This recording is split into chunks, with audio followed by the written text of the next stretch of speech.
नमस्कार, मैं बिरेश्वर Paul mind mingle के मार्केटिंग एंड ट्रेनिंग हेड की हैसियत से आज जो जानकारी आपको डर्मेटोग्राफिक से रिलेटेड मैं देने जा रहा हूँ वो इसकी उत्पत्ति, उसका शुरुआत कहाँ से हुआ, उस साइंटिस्ट का नाम बतलाना बहुत ज़रूरी है जिनके वजह से आज हम इतने बेहतरीन साइंस पर इतना बड़ा वर्क कर रहे हैं।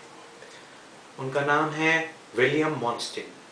विलियम मॉन्स्टिन साहब ने 1923 में डर्मेटोग्राफिक साइंस को दुनिया के सामने रखा और जब उन्होंने ये बात बतलाई कि हमारा जो ब्रेन है उसका 70% हिस्सा जब बच्चा माँ के गर्भ में 13th वीक से लेके 21st वीक के बीच होता है, उस दौरान नेचर के थ्रू ऑलरेडी डिज़ाइन हो चुका होता है। इस 70% हिस्से में जो 3 चीज़ों का महत्वपूर्ण प्रभाव पड़ता है वो है नंबर 1, माँ के मन में उस पीरियड में चल रहे विचार, माँ किस एनवायरनमेंट में है, and the most important one, mother की family as well as father की फैमिली का genetically talent. Rest 30% brain after birth maximum बच्चों में 1 से लेके 14 साल और कुछ बच्चों में 1 से लेके 18 साल तक डेवलप होता है।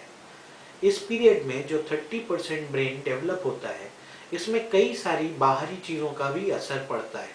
उसका परवरिश, उसका परिवेश, उसकी स्कूलिंग, मतलब वो चीज़ जो वो इंसान दुनिया में आकर एक्वायर करता है, जिसे आप एक्वायर्ड टैलेंट भी बोल सकते हो। इस वजह से उस 30% की बात अगर की जाए, उस पर बहुत सारी कृत्रिम चीज़ों का बाहरी रूप से असर पड़ता है। इस वजह से इस डर्मेटोग्राफिक्स मल्टीपल इंटेलिजेंस टेस्ट के लिए हमें वो 70% ब्रेन के स्ट्रक्चर की नीड होती है जो कि माँ के गर्भ में 13th वीक से लेके 21st वीक के बीच नेचर ने डिज़ाइन किया हुआ होता है। अब वो स्ट्रक्चर मिले तो कहाँ से मिले?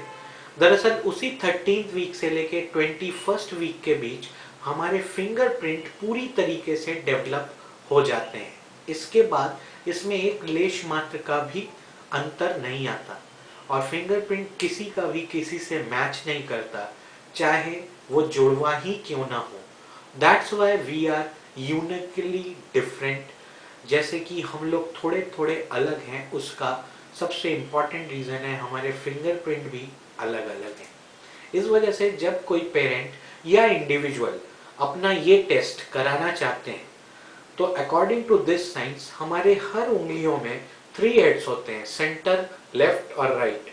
तो एक छोटा सा स्कैनर होता है जिसमें सेंटर, लेफ्ट और राइट ऐसे करके इन 10 उंगलियों की तीनों एंगल से 30 स्कैनिंग होती है, जिसे हम अपने पैनल में भेजते हैं जहां प्रैक्टिशनर और रिसर्चर इनकी काउंटिंग करके पूरा एक 30-32 पेज का रिपोर्ट निकालते हैं। अब इस रिपोर्ट पर पूरी काउंसलिंग होती है। हमारे प्रैक्टिशनर के लफ्जों में आपका पूरा कच्चा चिट्ठा निकल के सामने आ जाता है। इस साइंस पे मोहर और लगती है, अगर कोई बच्चा मानसिक रूप से अस्वस्थ पैदा हुआ होता है तो उसके फिंगरप्रिंट भी डिस्टर्ब पाए जाते हैं, अर्थात 70% ब्रेन का हिस्सा उनका डिस्टर्ब है जो नेचर ने डिजाइन किया। इसी वजह से उनके फिंगरप्रिंट भी डिस्टर्ब होते हैं। सिर्फ 5 से 7% लकीरें दिखती हैं और बाकी हमारे फेस के तरह चिकना होता है। इस रोग को डाउन सिंड्रोम बोलते हैं। मेडिकल साइंस में अगर आप किसी डॉक्टर से या किसी स्टूडेंट से बात करें तो वो बताएंगे डाउन सिंड्रोम का मतलब बच्चा मानसिक रूप से अस्वस्थ पैदा हुआ है। बट हमारे साइंस के हिसाब से सिर्फ उंगलियों को देख के भी ये बात बताई जा सकती है। इसलिए किसी भी मेंटली रिटार्डेड बच्चे का ये टेस्ट नहीं हो पाता क्योंकि उसके फिंगरप्रिंट भी डिस्टर्ब पाए जाते हैं। Thank you very much.